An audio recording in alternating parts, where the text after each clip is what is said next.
السلام عليكم ورحمة الله وبركاته. ازيكم يا حبايبنا؟ عاملين ايه؟ يا رب تكونوا بألف هنا وألف خير يا رب. صباح الفل، صباح العسل عليكم يا رب، ويجعل أيامكم كلها هنا وخير وسعادة. زي ما انتم شايفين كده حبايب قلبي، النهارده نقلت الفراخ بتاعتنا في مكان أوسع اهو. زي ما انتم شايفين انا كنت قايله لكم هنسيبهم بس في البوكس لقيمة 15 يوم ولا حاجة، فالنهارده بقالهم 11 يوم اهوت، يعني مش فرق يومين ثلاثة. بدام عندك مكان واسع وحتة نظيفة وحتة واسعة أحسن، كل ما توسعي للفرخ معاكي كل ما يجي معاكي أكتر ويبقى ايه، يعني يوم وبيومين ويبان عليه الاكل وكده. زي ما انتم شايفين انا كنست الحته ونضفتها وروقتها، وحطيت المفارش تحتهم وفرشت النشاره زي ما انتم شايفين كده، وحطيت لهم العلف اهوت، ودي سقايه الميه والعلف اهو زي ما انتم شايفين، وفرشت لهم وحطيت لهم اهو، وحطيت لهم جوز لمبات لان الحته دي واسعه عن البوكس، فلازم ايه، ان كنت هتنقلهم في حته اوسع فلازم تزودي لمبه شويه. زي ما انتم شايفين كده بسم الله ما شاء الله الحته واسعه وجميله اهي. فراخ مبسوطه في المكان الواسع، كل ما بتوسعي للطيور بتاعتك كل ما بتحس ان هي اليوم بيومين معاكي وبيكبروا معاكي على طول، غير ما الحته بتبقى ضيقه عليهم.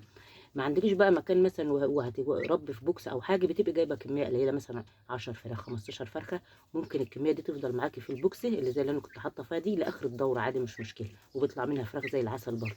بس بما ان الواحد عنده مكان وحته اوسع، فدي بيبقى احسن ليه.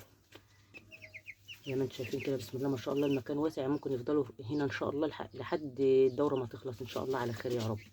ربنا يجعلها دوره الخير يا رب علينا وعليكم وعلى المسلمين، يدخل رمضان كده بكل هنا وكل سعاده علينا وعليكم يا رب، وعلى امه لا اله الا الله اجمعين.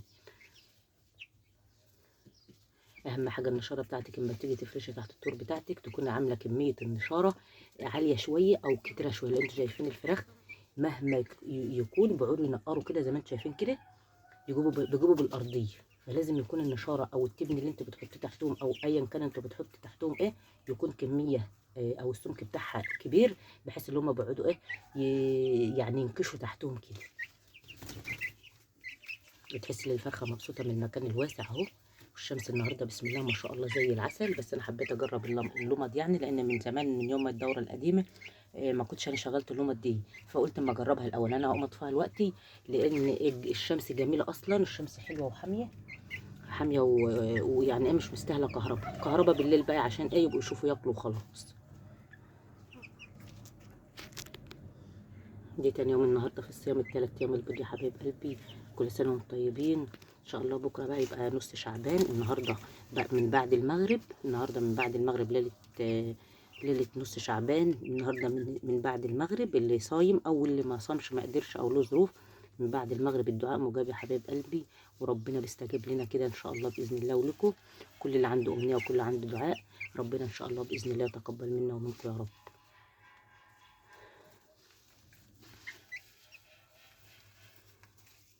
النهارده الفراخ بتاعتنا بقى لها 11 يوم زي ما انتم شايفين بسم الله ما شاء الله، الفرخ بتاعنا زي العسل اهو، شايفين عاملين ازاي اهو زي العسل. ليه؟ النظافه، وتاخدي بالك كده من الطيور بتاعتك، تبقى ايدك فيهم على طول كده، مش تجيب الطيور وتهملي فيها، لا تراعي طيورك ربنا يراعيك فيها ان شاء الله باذن الله. الواحد بيعمل اللي عليه والباقي على ربنا. زي ما انا قلت لكم النظافه دي اهم حاجه، التهويه بتاعتهم برده ما تكتمش الفرخ بتاعك قوي. تشوفوا برده درجه الحراره برده المعقوله، الميه قدامهم ما تسخنش في اليومين، انتوا عارفين اليومين ده هم حر خالص، يعني يعتبر احنا في الصيف، فتبصي قدام على الميه اللي قدام الطور بتاعتك ايا كان بط بقى فراخ اي حاجه، ان لقيتها سخنه او دافيه ترميها على طول، لان دي بتجيب اسهالات وبتتعب الطور معاك اخر تعب، وبتتعبك انت كمان، لان الطيور بتاعتك لما بتكون ماشيه معاكي مظبوط بتريحك وبيبقى مزاجك حلو، ان تعبت معاكي لا قدر الله ولا حاجه بتقرفك بقى اخر قرف. فدايما الميه ما تسيبهاش تسخن قدام الفراخ بتاعتك في الحر، اليومين الحر اللي احنا فيهم ده اهو، تغيريها اول بال كده تخليها ميه حلوه جميله كده. احنا كنا ايام الساعه كنت انا اقول لكم نحطها فتره، ما انا دلوقتي الجو حر، يعني على الساعه 1 الساعه 2 كده بتلاقي الميه قدامهم اصلا سخنت او دفت، تقوم حيشوها على طول وحاطه لهم ميه رايقه حلوه كده نضيفه ساقعه. ربنا يسترها يا رب ان شاء الله باذن الله. لسه نقلهم حالا الوقت، يعني يا دوبك انا طلعت الصبح فطرتهم في البوكسه وفتحت عليهم، عمالة جت هنا بقى فرشت وخلصت وكده وعملت، يعني انا بصور معاكم حالا الوقت لسه نقلهم الوقت اهو ما كملوش حاجه. فربنا يسترها ان شاء الله باذن الله كده، ويبقى المكان دي كده مكان الخير عليهم كده، وناخد منهم احلى فراخ كده، وتبقى احلى دوره رمضان كده، عاده ما تتقطعش يا رب.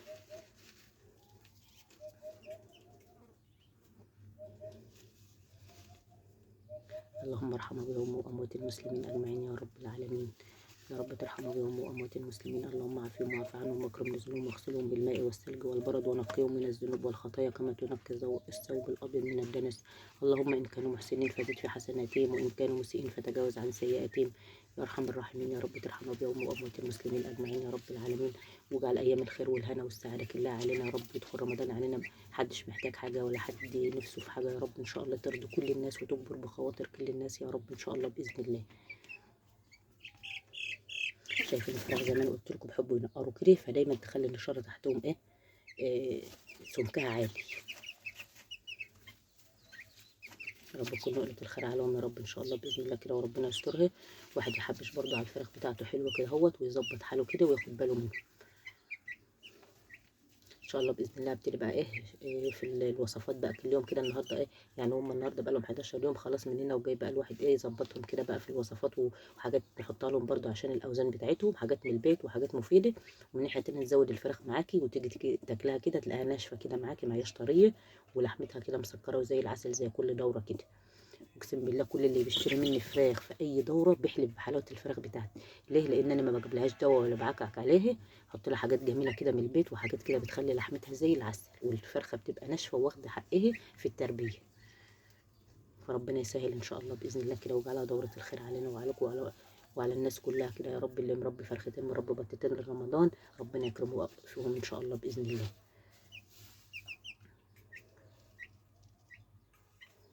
هما بحس ان هما فطرانين في البوكس قبل ما انا انقلهم كانين نايمينهم وكانين عشان هما فطرانين زي ما انا قلت لكم هناك. عماني كده روقت وفرشت فرشتي وفرشت الشط وظبطت الحته كده كان هما فطروا. وبرده الشمس داخله لهم هنا برده زي ما انتم شايفين كده بسم الله ما شاء الله. الشمس داخله هنا زي العسل برده اهي.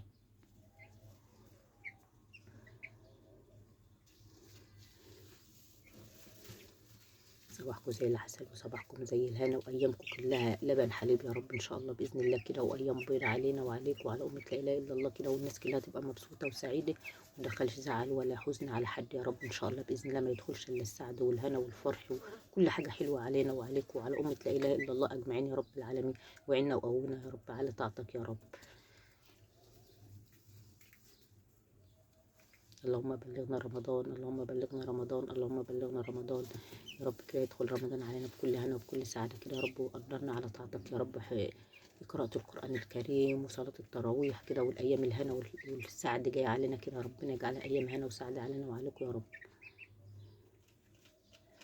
دي كان الروتين بتاعي معاكم النهارده. حبيت اعرفكم كده اللي انا نقلت الفراخ بتاعتي في حته اوسع وشفت بقى يعني فرشه تحتها ازاي وعامله لها ازاي ومظبطاها ازاي ومخليها تحتها زي العسل. ربنا يكرمنا ويكرمكم يا رب ان شاء الله باذن الله وما يخسرش تعب حد. ده كان الروتين بتاعي معاكم. انتظروا مني الروتين بقى ان شاء الله باذن الله الجاي. وكل سنه وانتم طيبين وربنا يجعلها ايام الهنا والخير علينا وعليكم وعلى امه لا اله الا الله.